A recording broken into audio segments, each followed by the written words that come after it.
Hi, it's Mary Kay again from Backbone Valley Nursery in Marble Falls, Texas. We have had wonderful rain after a long drought this summer.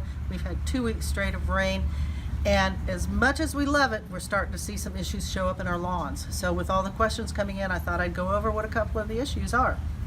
The easiest one to talk about is probably take-all patch. Take-all patch is a disease that has shown up in Texas in the past 10 years or so, and it's pretty rampant. It is more rampant on lawns that have been over-fertilized, like with a synthetic fertilizer or a weed and feed fertilizer. It's more prevalent on lawns that have had, say, frequent shallow waterings versus infrequent deep waterings, like we talk about in our lawn watering and irrigation seminars. So lawns that are taken care of properly, not just chemicals used on them all the time, because that also weakens them, aren't as susceptible to this fungus. This fungus grows across the surface, right at the ground level where the runners or stolons are, mostly on St. Augustine, but certainly can show up on others like Bermuda. It spreads during the wintertime. And it does exactly what its name says. It takes it all. It says take all patch. It takes the leaf, it takes the runner, it takes the roots. It kills it all. So it spreads during the winter through the thatch layer. So if you have thatch in your lawn, it's very good to rent a dethatcher or verticutter and get that thatch out of there. Better yet, cut your lawn properly so it doesn't develop thatch. That means cutting it frequently enough that you don't remove more than 1/3 of the leaf blade. It's okay to use a composting mower.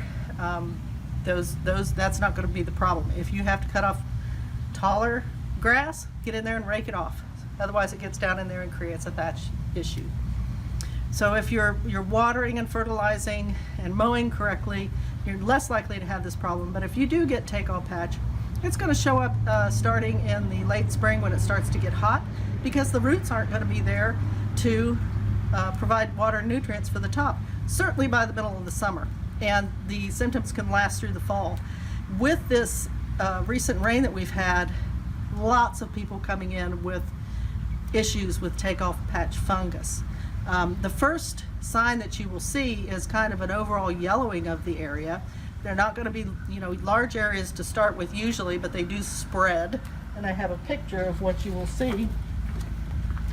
This is the typical symptoms of the overall yellowing, with just a little bit of the brown starting to show up. So if you see these, bring pictures, bring samples in to Backbone Valley Nursery. We'll be happy to help you diagnose it and talk about treatment. If you do have take-all patch diagnosed, it can be treated with chemicals, but that's not your best line of defense.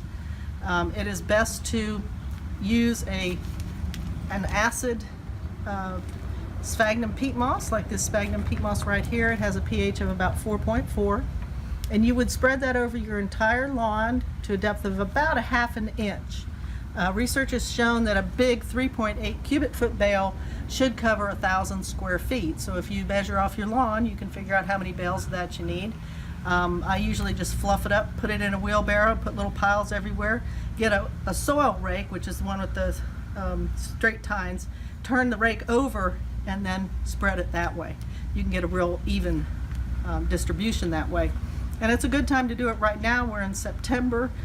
Having that acidic property at the soil level will definitely slow down the spread of the take-all patch fungus. The other disease that we're seeing a lot, and we see this every spring and fall, when temperatures at night get cooler, down in the 70s and 60s, and we have rain like we're having now, or it may just be watering, those are the conditions that are right for a brown patch fungal disease. And brown patch is different than take-all patch in that it is self-limiting. If you do nothing to it, it will eventually go away when the conditions are no longer right, like when it gets hot again. But you're going to be seeing it now. It's better to approach it as a preventative than it is a curative.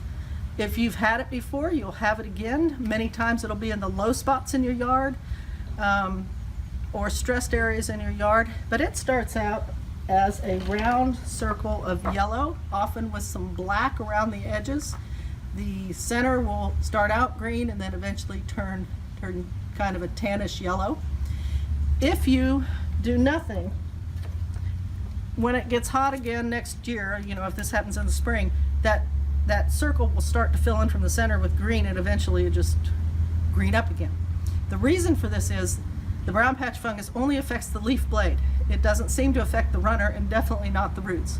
So the test for this disease is you go to the brown leaves and you pull on it, and if it just pulls off the runner like it has just rotted off and the runner still looks green, it's definitely brown patch. It's not take-all patch.